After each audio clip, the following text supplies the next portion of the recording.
হে ভক্তগণ, আজকে হচ্ছে আমার মঙ্গল গ্রহের আরেকটা নতুন দিন। তো আজকে মঙ্গল গ্রহের আবহাওয়াটা কিন্তু খুব সুন্দর, চারিদিকে চাঁদের আলো আলোকিত করে রেখেছে।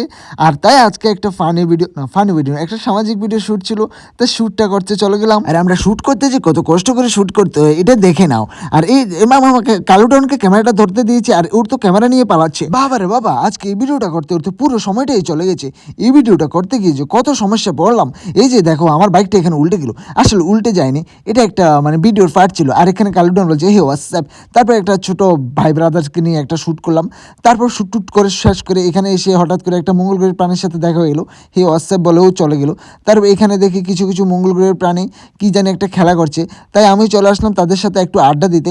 হঠাৎ করে এই মঙ্গল গ্রহের প্রাণীটা বলছে ও না তারা দেখি তো আমার সাথে মামা ফাজলামি না করছে। আরে ক্যামেরা দেখে পারে না, দেখলে দেখলে কেমন করছে। ক্যামেরা দেখার পর ছোটো ছোটো মঙ্গল গ্রহের প্রাণীগুলো যে এত দুষ্টামি করে আমার সাথে, এত দুষ্টামি করে বলার বাইরে। হ্যাঁ দাদা, আমি তাদের সাথে তাই একটু মজা টজা করে এখন বাড়ি চলে আসলাম।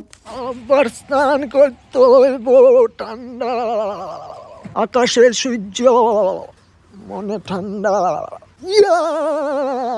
তারপর আর বেশি দেরি না করে বরফ গলা জলে স্নান করে নিলাম। তারপর শরীরটা একদম ফ্রেশ লাগছে। আর এখানে আছে উগান্ডা থেকে আনা কিছু আটা দিয়ে বানানো পুরি, যেটা আজকে আমাদের বাড়িতে মঙ্গল গ্রহের কিছু প্রাণী আসবে, তাদের সাথে একটা গভীর মিটিংয়ে বসতে হবে। আর তাদের জল খাওয়ার জন্য এগুলো প্রস্তুত করা হচ্ছে। তারা তো অনেক রাক্ষস, তাই তাদেরকে পেট ভরে খাওয়াতে হবে। তো তাদের সাথে একটা গভীর মিটিং শেষ করে এখন তাদের জল খাবারগুলোর ব্যবস্থা করছি। গরম গরম ফুলকো লুচি, আর এখানে আছে আমাদের মহারানী, আর এখানে আছে আমি। হ্যাঁ। তো তাড়াতাড়ি নিই, নাহলে রাক্ষসগুলো আমাদের ঘরটা খেয়ে ফেলবে। তারপর হঠাৎ করে দেখি মঙ্গল গ্রহের প্রাণীগুলো এখানে কুস্তি শুরু করে দিল। একটা মিটিং করতে আসে, তাদের কোনো শৃঙ্খলা নাই, নিয়ম নেই। সালা মঙ্গল গ্রহের ছোটো ছোটো প্রাণীগুলো খুব ফাজেল। তারপর এখানে আছে আমাদের 1000 বছর পূর্ণ আমাদের রাজমাতা, ও বসে বসে ফুলকো লুচি খাচ্ছে। আর আমিও কী করছি, বাস এতটুকুই করে আজকের ব্লগটা এখানে শেষ করলাম। তোমরা ভালো থাকবে সবাই, টাটা, ভালো থাকবে।